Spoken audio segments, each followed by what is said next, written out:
Well, Mayor, there was some news that broke late last night in the New York Times that the Attorney General, Bill Barr, had some discussions with colleagues in the Justice Department and explored the idea of charging you, in particular, for what has happened in Seattle in the once autonomous zone. What's your reaction to the idea of being charged for what has transpired in Seattle?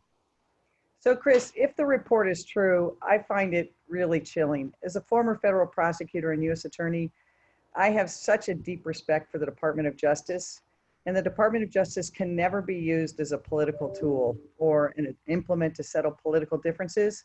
So, on that front, I find it very disturbing. But at the same time, I'm not going to let it distract me.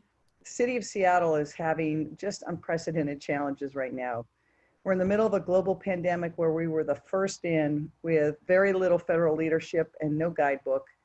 We're in the middle of an economic crisis with so many people unemployed, businesses closing, a downtown that's struggling. We also have a civil rights reckoning that we need to pay attention to.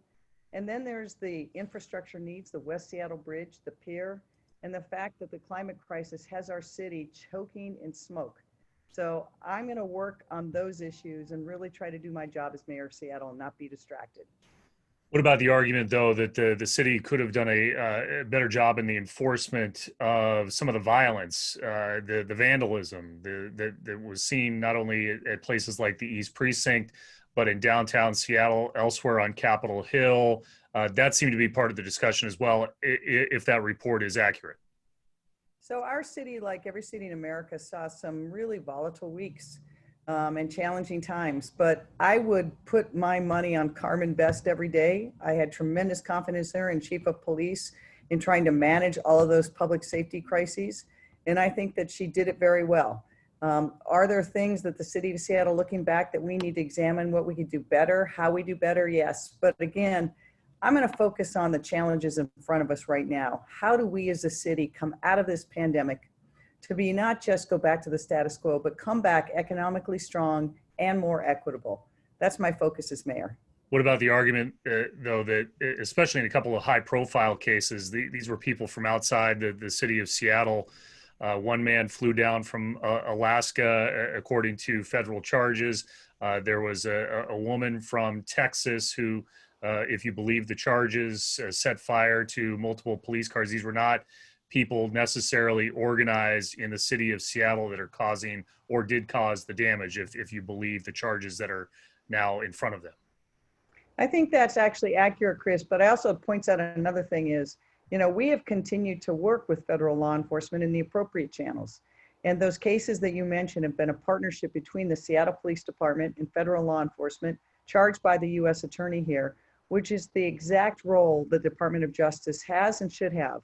I have deep respect for that office and for the men and women of that office. Obviously, I was fortunate enough to lead that office, but I think that using the Department of Justice as a political tool is actually just the opposite of what that department is meant to do. Do you feel like, granted, there have been no charges, and this is a discussion about an article in the New York Times. Do you feel like, as presented with what you know, this is retribution for your outspokenness about President Trump? So, Chris, since I've been mayor, our city has been targeted for the steps we've taken. Very early on, it was because we were a welcoming city that protect immigrants and refugees, and they tried to take federal funding from us for those reasons. In recent weeks, they've tried to deny us federal funding for other reasons. I hope that that's not the case. I think it's really important that, we focus on leadership. And I do believe that it's a way to distract from the fact that this president failed to lead, for example, on COVID-19. And as a result, hundreds of thousands of Americans have lost their life and millions of Americans are out of work.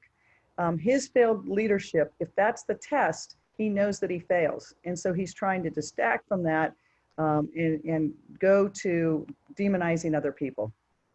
Well, let's go back to policing, because the pause button was kind of hit with the council vacation, the 2 week scheduled break, your veto on the cuts that were approved by the council. Where do negotiations stand as the council now has to make up their mind about trying to override your veto? Are there negotiations going on right now about those cuts? We're in conversations with a number of council members, including Council President Lorena Gonzalez. And I'm very hopeful that we'll reach a path going forward. I know that in this difficult time, the people of Seattle expect their government to function. And they expect us to not be like DC, that there is so much division. So we may have disagreements, but we have to try to work together to find a path forward. And I'm hopeful and optimistic that we'll be able to do that. Is the NAV team issue non-negotiable, or can you find a way to move forward with a reimagining of the NAV team, with the law enforcement efforts that are involved in that being used in a different way? So I'm willing to have conversations regarding the navigation team on how we accomplish the same goals. I do want to say again that the navigation team has been really an important group that has helped us move a number of people out of homelessness into safe spaces and housing.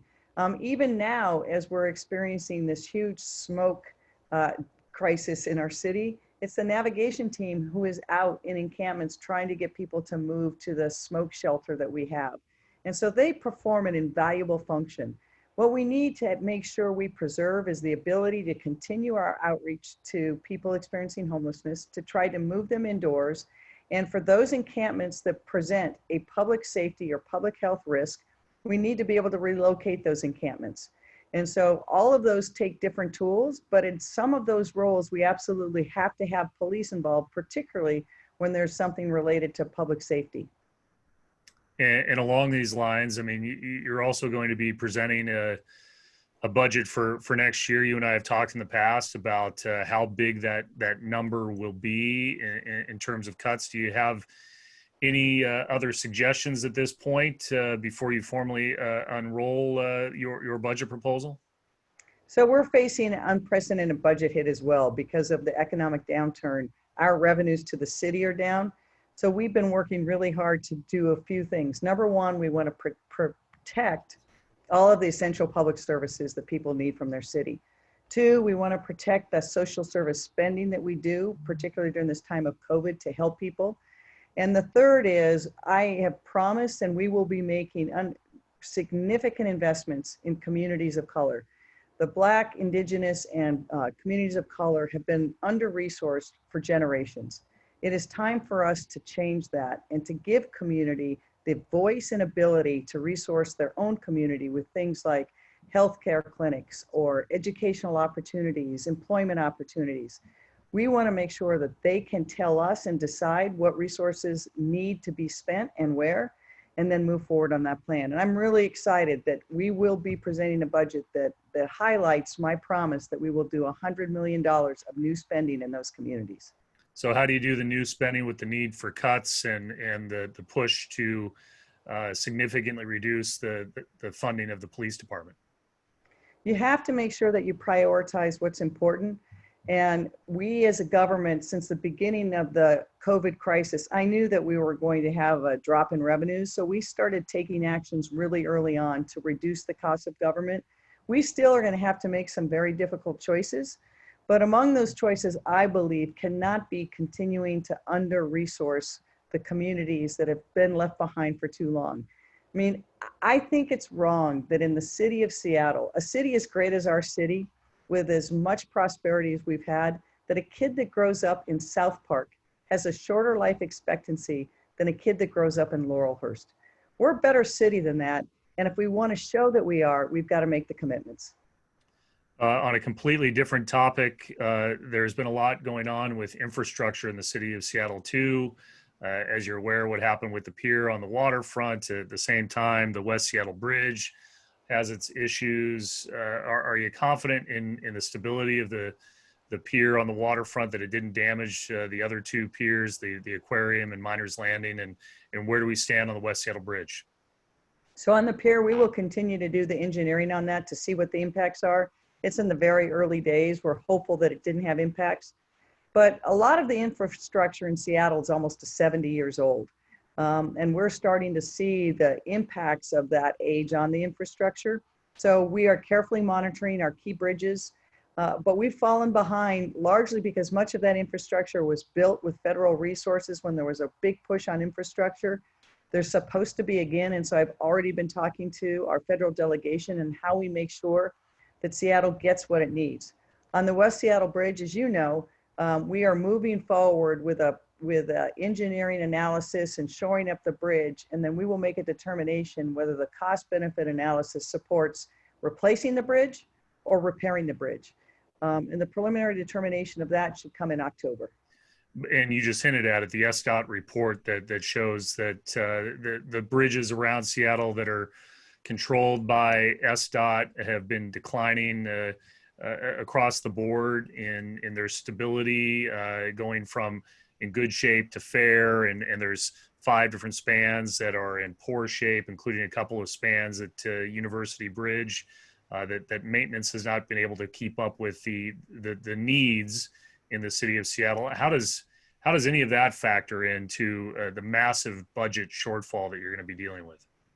It's a significant issue because the Seattle Department of Transportation is funded with kind of a variety of pots of money and dollars, and it's taken probably one of the most significant hits of any department, largely because, for example, commercial parking is down, and commercial parking taxes were a significant source of revenue. So we're going to have to really prioritize in the Seattle Department of Transportation what projects we do first. It will be a triage, but we're really going to be focusing on, number one, the safety. What are those issues and areas where we need to focus first? Second, when we come out of COVID and 5 and 10 years from now, we want to make sure that we keep doing the projects that will get us ahead. So we'll continue to work on infrastructure for transit. Hopefully Sound Transit will come off a pause. As you know, it's been paused for a period of time too. We have to keep continuing to make those kinds of investments for the infrastructure at the future. At the same time, we try to keep the infrastructure we have safe for people.